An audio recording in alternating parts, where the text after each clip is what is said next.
The scary story began in a small town where something terrible happened. It all started with a mysterious experimental laboratory where dangerous and forbidden research was carried out on dead tissues. Once, as a result of a failed experiment, a dead man escaped from the laboratory. But it was not an ordinary zombie, it was something completely different. The living dead got out of control and began to terrorize the city, turning everyone into their fellow misfortunes. They became uncontrollable, vicious and scary creatures that filled the streets of the city with terrible fear and despair. However, there is hope for salvation. One of the research scientists working in the laboratory hid a secret record about the modification of the virus, which allows you to destroy the army of the living dead. He sent the recording to his friend and promised to come to the designated place to transmit additional information. Now the whole city is in a panic, and all hopes of salvation lie on the shoulders of this scientist. But solve the mystery of how he got to Captain Joseph of the Damned, and is it possible to believe him? We'll find out in the next part of the story. Captain Joseph of the Damned made contact with the scientist and received a secret recording from him. However, when the captain returned to the city, he found that the forts of the living dead had already declared a hunt for him. The scientist turned out to be a traitor and betrayed his location to the evil creatures.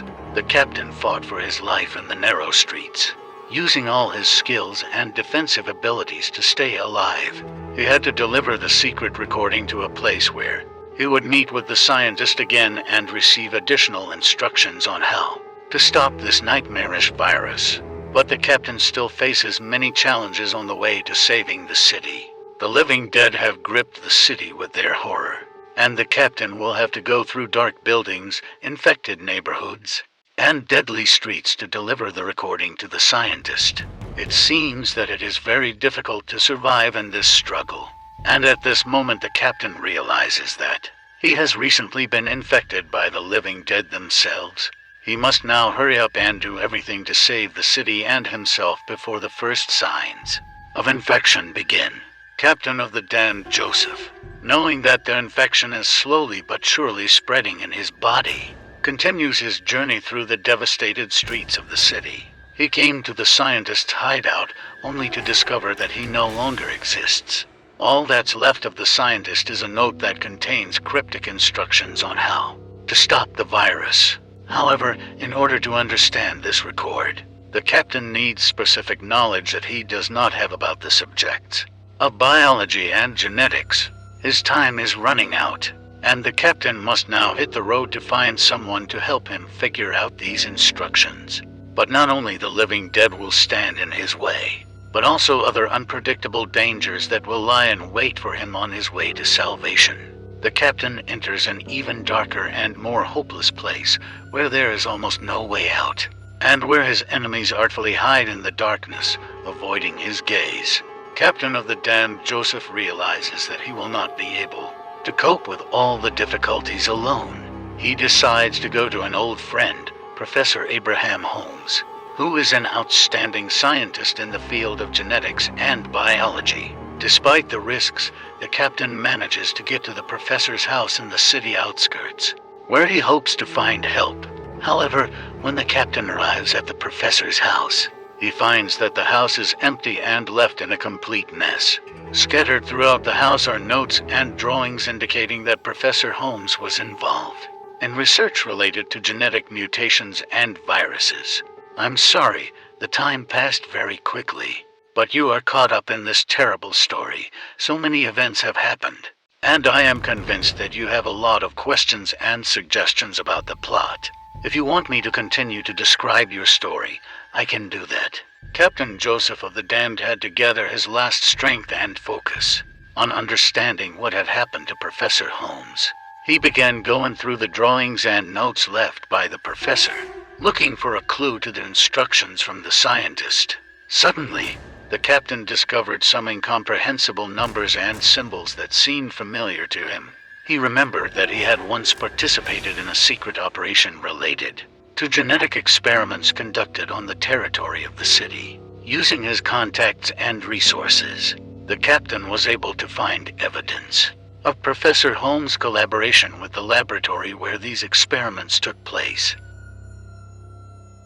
It was a revelation that could change everything. The captain discovered that Professor Holmes was involved in the development of a virus that could alter a person's genetic structure, making him subservient and subordinate. Here was what he was looking for, a clue to the recording that the treacherous scientist had given in. However, time was running out, and the captain had not only to solve the mystery, but also to confront his own infection, which was happening with every second. He had to find a way to stop the virus before it was too late. The captain entered the laboratory where the research was carried out. He hoped to find additional data there that could help him figure out how to stop the virus.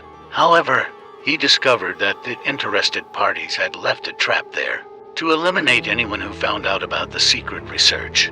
A fierce battle began in the laboratory, and the captain had to use all his skills and ingenuity to survive and gain access to secret data. Finally, he found information that could change the course of events. All that remained was to unravel this information and put it into practice. He realized that the key to saving the city lay in creating an antidote capable of destroying the virus. However, this process was more complicated than he could have imagined, and required special knowledge and materials that a scientist alone could not obtain. Now the captain had to find ways to deliver this information and a sample of the antidote before the infection reached his brain. He hurried to his command center, where there were staff who could help him carry out this devastating mission. However, time was running out, and the enemies were not asleep. At this time, the undead in the city continued to grow in numbers and strengthen their influence. The more time passed, the more difficult it was to stop this terrible virus. Captain Joseph understood that on his hands was not only the salvation of the city, but also the salvation of all mankind from this terrible disaster. He had to make a difficult decision and act quickly in order to save everyone from imminent death. The Mystery Club was known for its exclusive atmosphere and secret parties that remained in the memory for a long time, but no one suspected that there was something much more mysterious behind this mystery. Every visitor to this club had their own version of what was happening behind the closed doors of the VIP area. Some talked about secret rituals. Others claimed that experiments on the psyche were carried out here. Others even talked about the participation of the devil himself in these nocturnal mysteries. But no one could say anything definite. Everyone who tried to find out the truth disappeared without a trace. And then one day, at one of the most mysterious parties, something happened that radically changed the lives of all the club's visitors. When the music died down and the lights dimmed, a figure in a black cloak and mask appeared on the stage and uttered mysterious words that made everyone present tremble with fear. No one knew what had happened behind those doors, but now everyone had only one goal: to uncover this mystery and find out what was really hiding behind it. Underground parties of the Mystery Club. But the closer they got to solving the mystery, the more people disappeared. First, the owner of the club disappeared. Then the employees who were once associated with that organization of parties. Those who remained were afraid to explore further, but their curiosity and thirst for truth haunted them.